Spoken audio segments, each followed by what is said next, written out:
Welcome to the Marketing Revolution podcast. This is the underground movement of savage marketers from all over the world.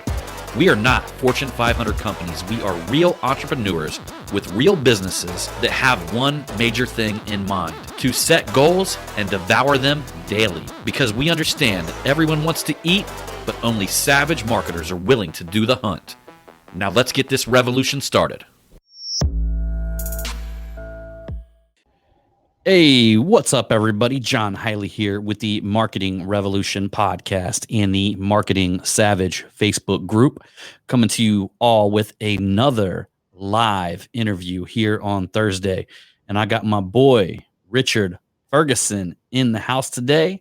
So, Richard, let me go ahead and let you introduce yourself a little bit. Tell us a little bit about what you do and who you are. Yeah, for sure, man. I'm Richard. My wife and I I always include her when I'm talking about me because I think we're a team. I think you relate with that. A lot of people out there they might not.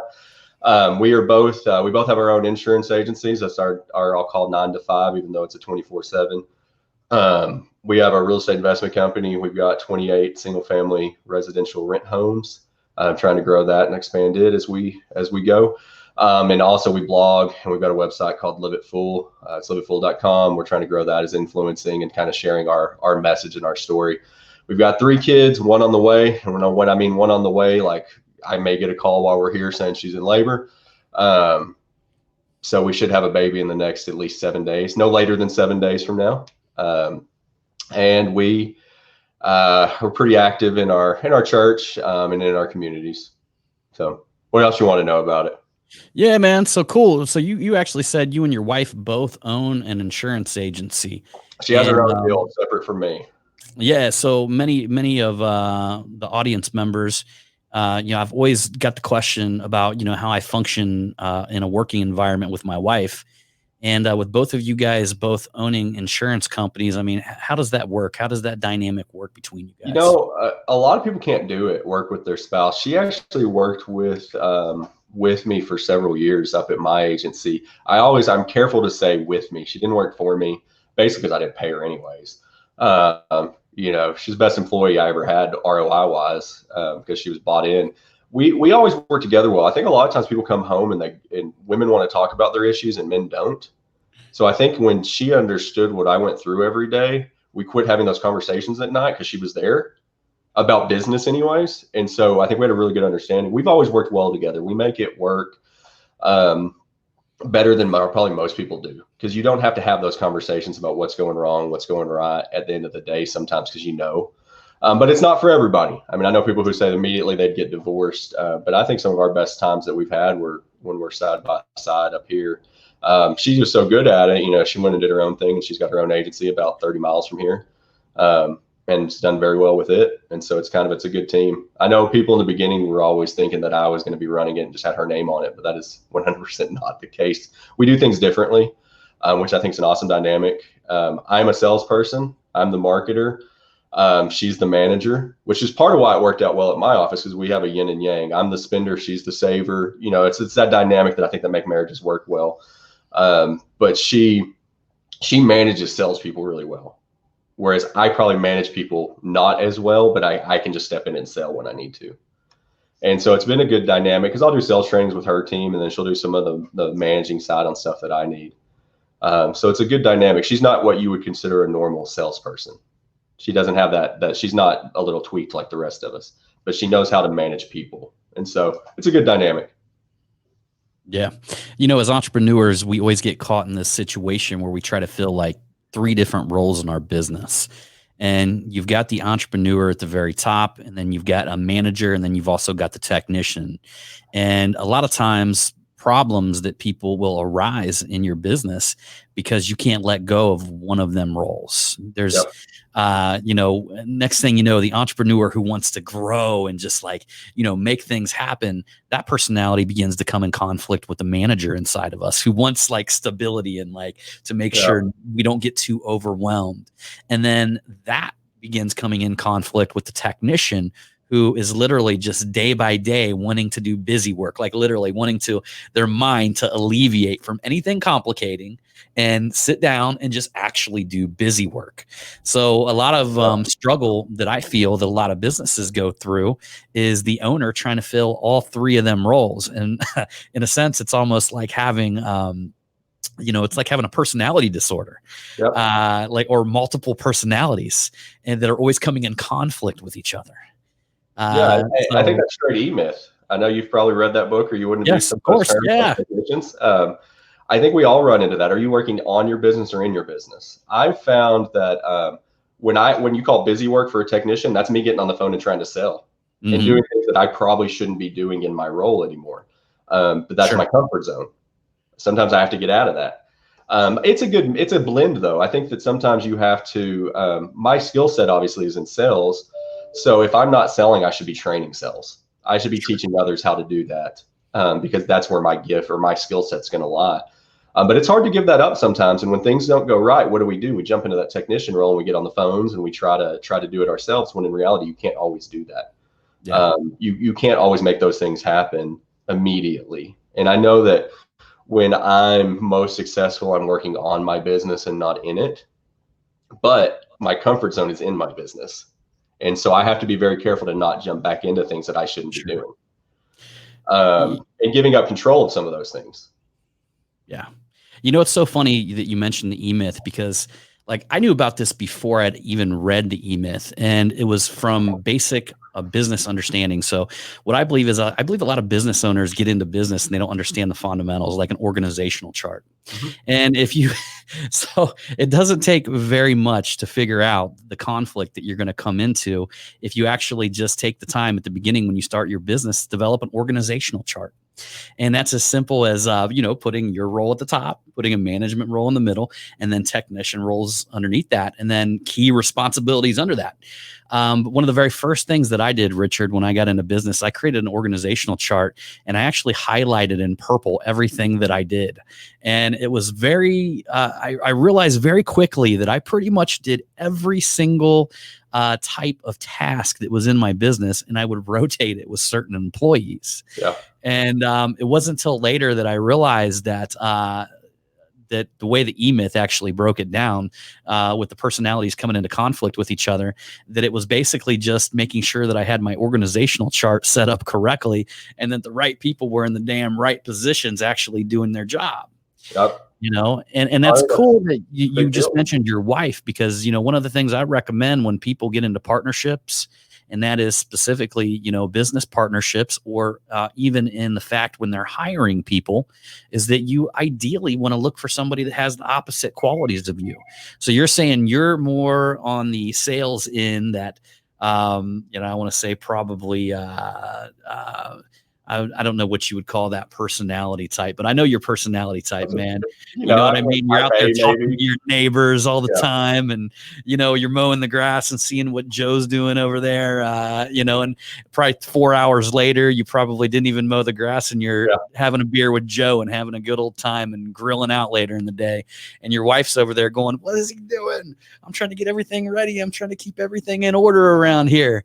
And, but that actually is what makes that's exactly what makes an amazing couple. So, as far as that goes, tell us a little bit about your dynamic when it comes to the investment standpoint of this, because you just told us that you had 20 some pieces of real estate. Is that correct? It is, John. And I'll tell you, so I'm glad you brought up partnership, because we actually have a partner in that. That is another husband and wife that we're good friends with, which I wouldn't always advise people to go into partnerships with your friends. You and I have had a conversation about that, and your beautiful wife, because of struggles that you can have in partnerships. It was a topic at one of our masterminds that we attend, Apex. Was a big topic one day about partnerships. We've been very blessed that we have a great partnership with this family, but we all have different roles, and they're clearly defined. And when we have issues, it's because we get out of those roles. So my partner, he's a CPA, so he is a different mindset than I am, but he handles that side of it. I do a lot of the leasing, and our wives do a lot of the property updates. If we're flipping a house, they'll do the remodels and the picking of the colors, because that's where their skill sets are, and managing those. This has to be done at this date, this date, this date. Then I turn around and sell them. or get them leased. So we all have a role, and it fits into our personality, so it works well. Incredible. When we get frustrated or something doesn't go well, it's because one of us got out of our lane, so to speak. And I think that's important, but it's so much of it's communication too, and talking about those things. You frustrate me when you do this, and not letting those things fester up, and knowing that you're supposed to do this, I'm supposed to do that, you're supposed to that. And if those expectations aren't met, having a conversation about it. Too many business partners get frustrated with each other without ever talking about it. And I think that's a massive thing. And it's hard. I mean, we're self-managing everything right now. I don't want to pay anybody else to do it because I don't think they're going to do it as well as we can. If we were doing it by ourselves, one person, yeah, it's a lot to manage, but we're spread out the way that we do it. It's not a big time commitment from any of us. And so I think that having a partnership can elevate you so much because you diversify your risk a little bit, but you have a synergy effect where I'm getting the best out of all of us for the things that we're good at, for a side hustle even. I mean, some would tell us we're professionals at this point. I still think it's a side hustle. But in real estate's an amazing thing to do if you do it right. So this is more of in terms of a long-term investment. It is. To me, it's all about cash flow and appreciation. Appreciation secondary to cash flow. We reinvest. We've never taken money out in 10 years. We've always reinvested it. So it's always fixing up properties, and we have a niche market that we have higher end rentals for the most part. For our market anyways, they wouldn't be higher in some places, but they're the nicer rent houses, bigger houses, 3.4s or 3.2s, 4.2s that weren't on the market at the time. And so you have better tenants, that's part of why we don't have issues. You have better tenants, you have less issues. There are people who could afford a $200,000 house, $300,000 house. They either don't have credit or they don't want to buy for whatever reason, but they have high paying jobs, blue collar, oil field, gas, wind energy. They have these good paying jobs, but they don't understand credit. They can't get a mortgage. There's things like that. Or they want to have 3 pickups and can't get a mortgage, but they can pay $1,200, $1,500 a month rent. And so when we first moved back to this town that we're in, where I grew up, that there wasn't any of that. So we saw a need in that market and jumped in and kind of put something there. So it's worked out. The stuff that we have that is less expensive monthly are our biggest headaches. So part of, Ryan Suman, one of our buddies, talks a lot about you envision your perfect customer, your perfect client, the people you want to work with. That's who he works with. You have a lot less problems when you have somebody that can pay their rent than somebody who can't. And it's not the higher end houses. They pay their rent. It's the ones that are $400 a month in an apartment that don't sometimes. And they don't care about deposits. They don't care about their credit. So we kind of focused, we made some mistakes thinking we could buy some less expensive stuff to fill a gap that we probably shouldn't have. It's still kind of, if I can sell some of it at some point, we will. So now you're dealing with 2 types of people pretty much. And they're different. It's true. No, absolutely, man. 100%. I understand that. And because I've lived my life with both types of people.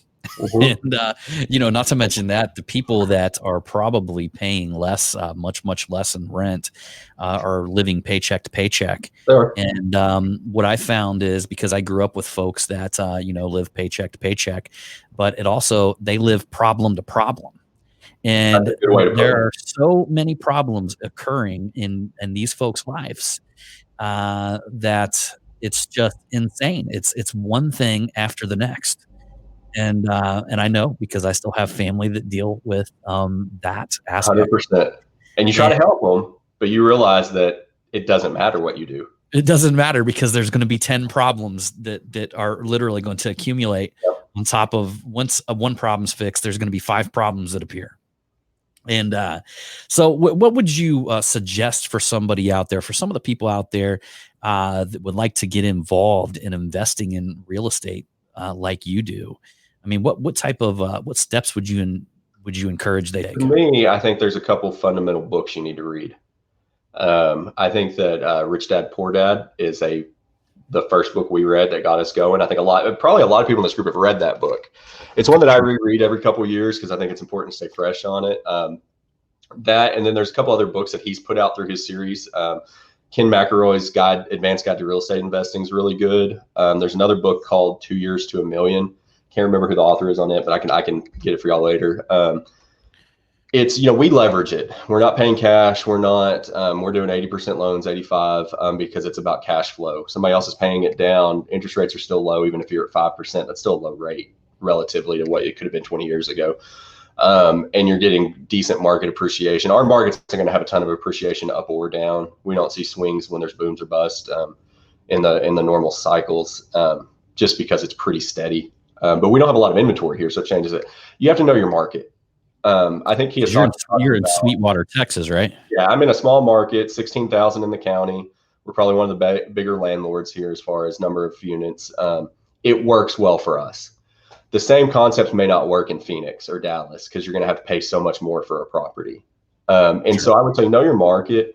Kiyosaki talks about before you buy one property, the diligence needed is you're going to look at 100. Doesn't mean you physically look at 100, but you online or through different things, like you've done a lot of research to know your market. We've got some formulas we use. If I can't make $300 a month profit on a house, we don't buy it. So I work it backwards, and I think anybody who does sales understands that concept of working things backwards for goals. A lot of people don't that aren't in sales. I thought that was like a universal deal because I've been in sales my whole life.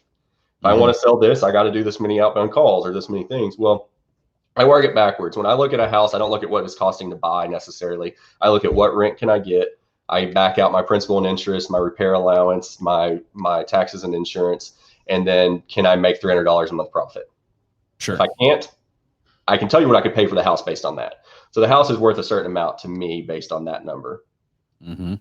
And it may be right in line with what they're asking. It may not be. So it's not emotional. So I'll go off. Would you base that on a 15-year or 30?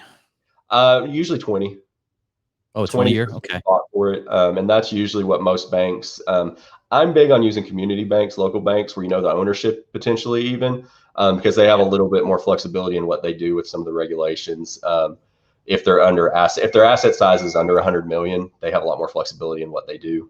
They're regulated, I think, differently from the OCC versus some of the bank. It's a little bit different. So I think it's good because then you can go to the upper management because you know them. Now let's say again, Dallas, Phoenix, Austin, Las Vegas, that may not work out, but for us, it's worked really well to have those relationships and let them grow. That's what I love, man, that I can walk into my bank over here and sit down with the president of the bank. Shake his hand, and when I go in there, we had both owned Corvettes together, and he would drive his new Corvettes over here and show them off to me. And my automotive companies, we do the work on his cars and things like that. So I think it's a big deal. I think relationships are still key, regardless of what you do. And so 20-year ammos are what we try to do. I think they work out the best for your cash flow. And if you're looking at a time horizon, if I want everything paid off by the time I'm 60. Theoretically I should, and we're going to keep buying stuff, but that's kind of the first stuff we bought 10 years ago will be paid for pretty quickly. And then we'll be able to dump that money into more and more. Dude, yeah, because how mortgages are, man. It didn't take me long, man. I was young, and I remember a good friend of mine who owned a car dealership. He owned Jim Bubeck Chevrolet, and I remember being 22 years old and standing in his showroom floor, and I was talking to him, and we were at the time servicing his car dealership. And he looked at me. He goes, "You know how mortgages work, right?" And I'm like, "I don't know. I'm going to have one here eventually, I'm sure." And he goes, like they get all their money up front. Yeah. And I'm like, "Oh, really?" And he's like, he explained it all to me. He wrote it down on a piece of paper. He goes, "Not till, if you do a 30-year mortgage, it's not till the 15th year that half of what you pay is actually going towards principal." It's total bullshit, man. Yeah. If you really look at the way the banks structure mortgages, man, it's total bullshit. They take on a $100,000 loan. Oh my God, they make so much money on a loan, and they take all the money up front. So if you default, you've already paid your mortgage off, man. Once if you're in that, oh fuck, it is incredible how banks structured that, and it didn't take me long to realize, man, this is some bullshit they have going on, and you got to be very, very careful with mortgages because that's the thing. Even with what you're doing there with the 20-year, you're not still going to see 50% of that payment go to principal until year 10. Probably so, but where I've looked at it is I'm not paying it. Sure.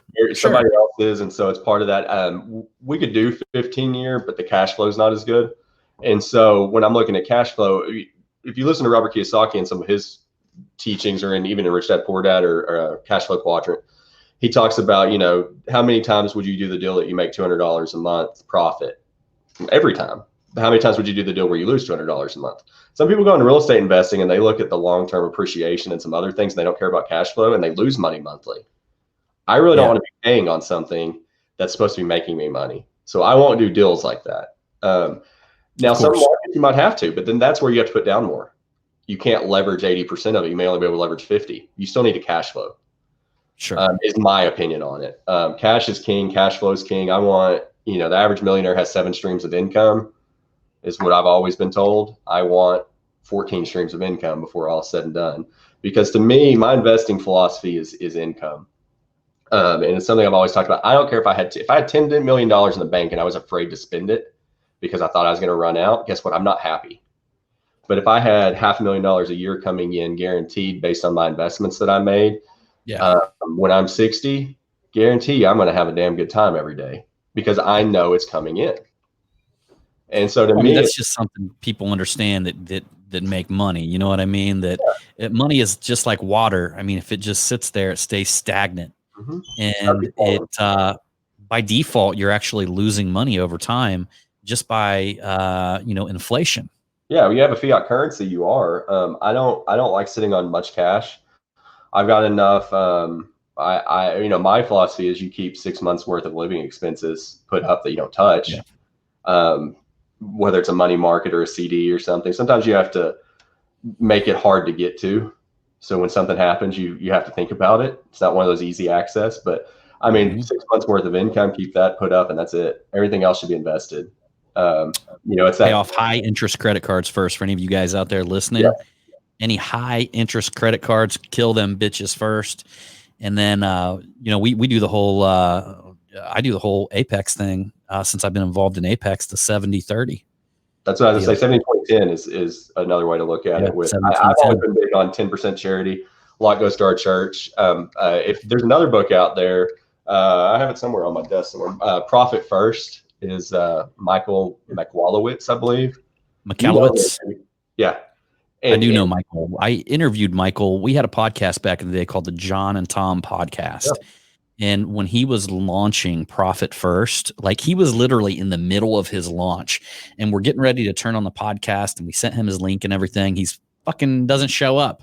And it's like 10 minutes into the podcast and finally Tom gets on his phone and starts calling his people. And he had a lady that was editing his book at the time. So Tom was writing a book at the time and calls her up and she goes and gives Michael a call. And then bam, he pops up on the screen and he was straight in the middle of launch mode.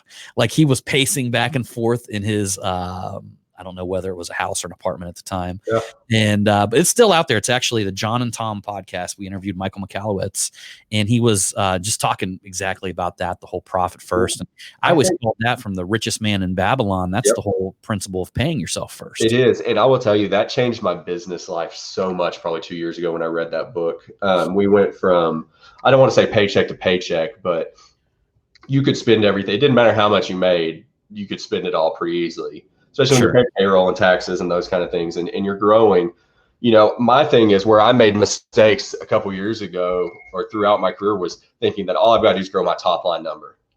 As long as I can keep selling, grow my top line number. Until you have recessions or you have things that you can't control, you can't cut expenses quick enough to keep up with the revenue you may lose. So that growing that top line number works for a long time until it doesn't.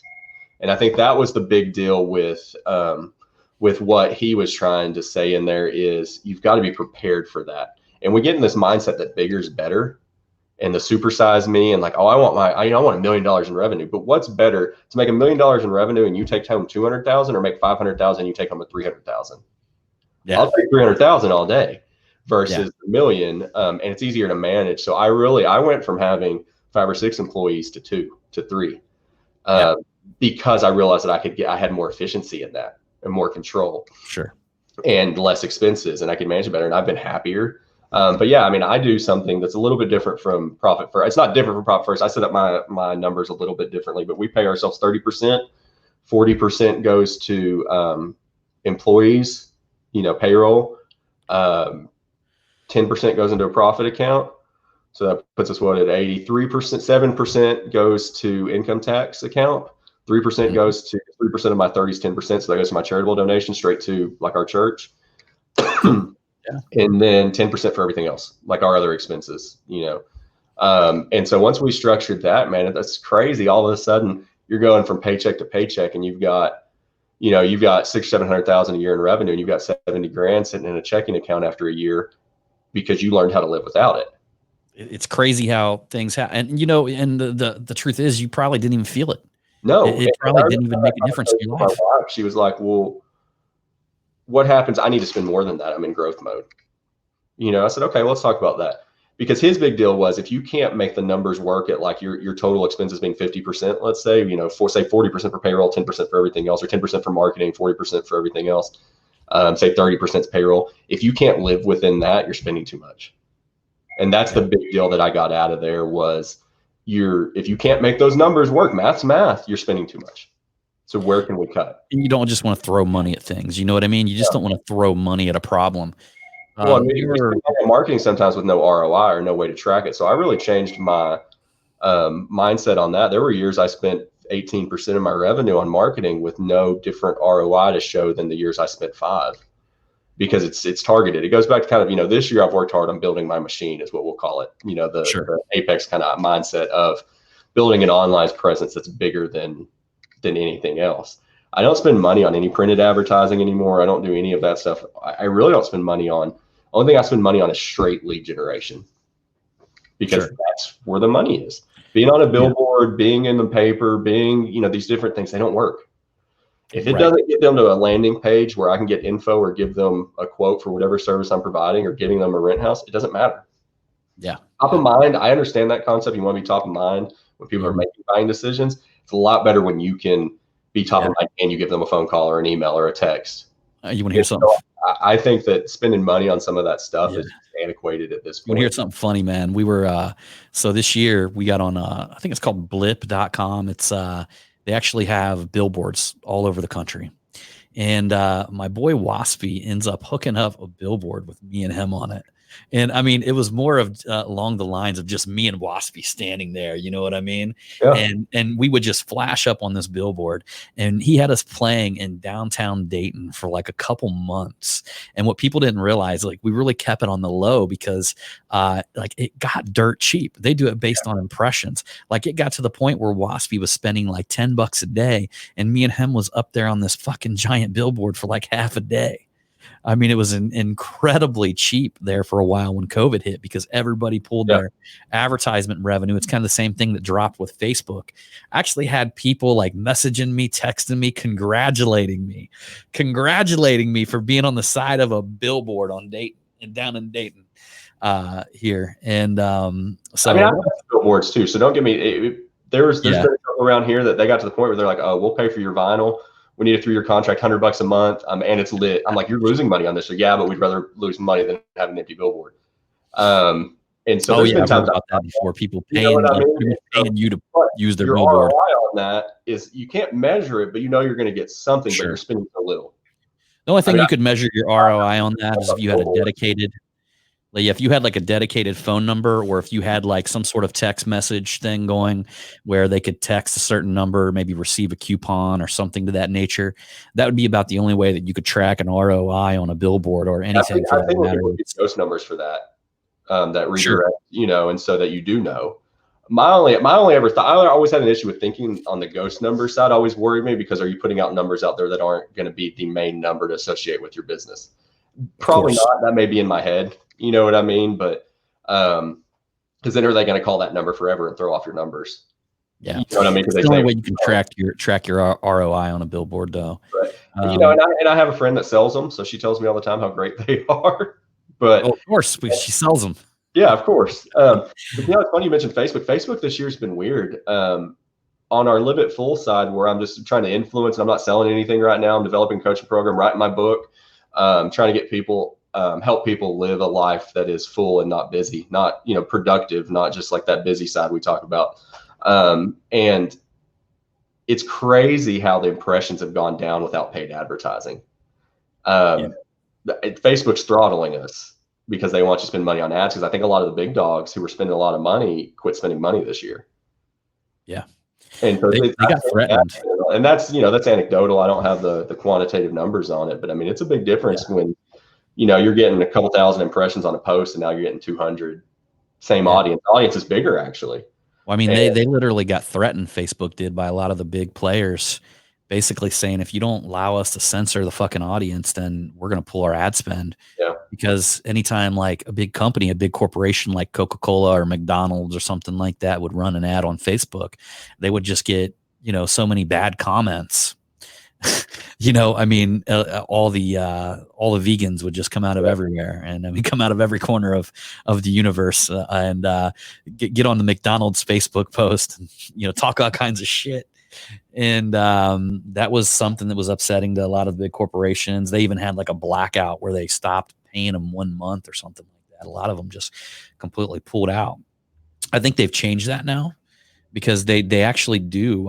After that happened, they've got a function now where you can block people that comment on posts, which we have to do. I run an agency that manages, hundreds of thousands of dollars worth of Facebook ad revenue. And we have to catch that stuff, because you'll have people get on there and say some of the dumbest shit on earth. And then you'll have people that will actually get on because they know it's a paid advertisement, and they'll advertise their stuff on it, like other companies. Yeah. So, if you're advertising for a carpet cleaner, you might have some other carpet cleaning company that goes on there and puts a link to their website in the comments. And they're getting tons of traffic because the way that they're showing those ads for that other company are going to pop up first for everybody. Yeah. Yeah. And it's just interesting with how they switched recently to the profiles versus like the business pages. Like I can log into Live It Full and comment easily now on pages that I associate with, like John Maxwell or, Simon Sinek or any of those guys, Ryan Holiday. I can comment as my business page on there now, and I guarantee you I'm getting followers from that. So I think it's a good thing to be able to do some of that. But yeah, completely. As a business, I would want to be able to maybe control a little bit of that. But then, sometimes it's not a bad thing to have people with negative comments on stuff, because it gives you the opportunity to have a discussion on it. Coke probably doesn't. There's some people that just make some out of the. They do. I mean, we do some with animals, and there's people that make really bad comments about animals and stuff like that. There's just a certain type of person out there that fucking has to really say some shitty, like really bad shit. Some people just want to watch the world burn, man. I mean, that's really one of my favorite quotes from Batman. And some people just want to watch the world burn. Right. I always say there's two types of people, man.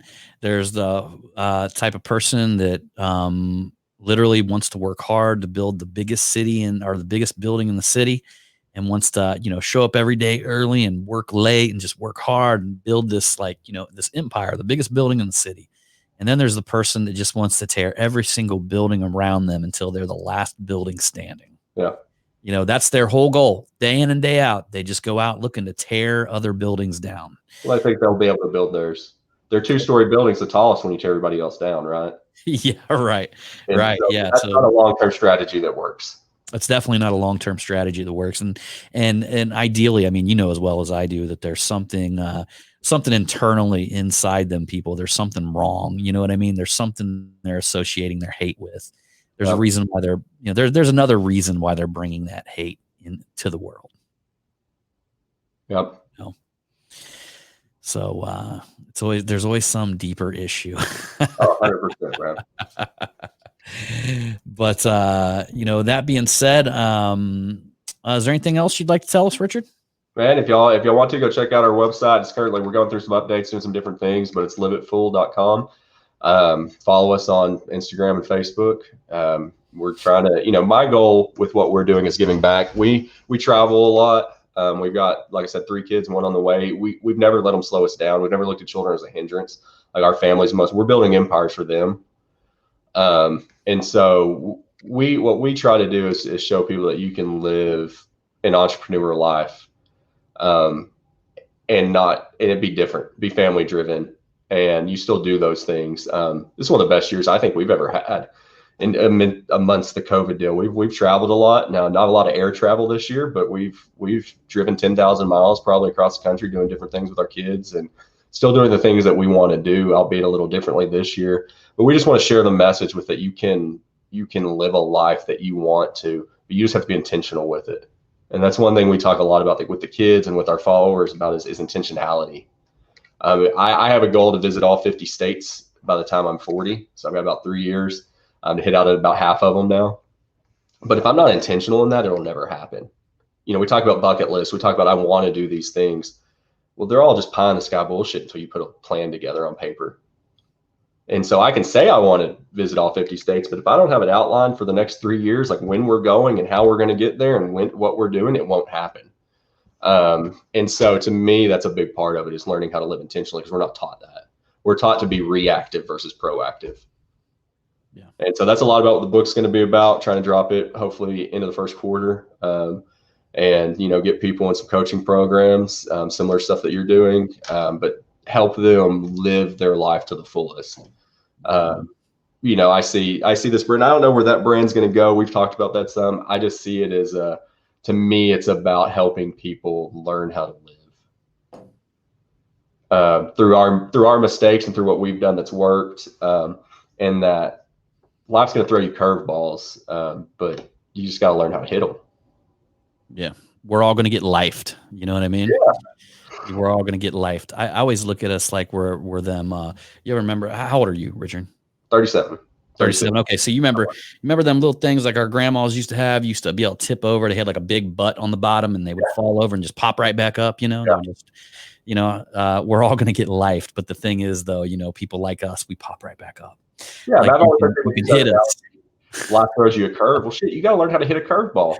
Yeah, man. Yeah, baseball players can hit a freaking curveball. I feel like I've been life for 7 days straight, man. I had like a stomach flu thing over the last seven days. Me and my wife both, and man, it feels so good. Today's the first day just coming out of it full. I feel like shit today, man. I came to the office just to have this conversation with you.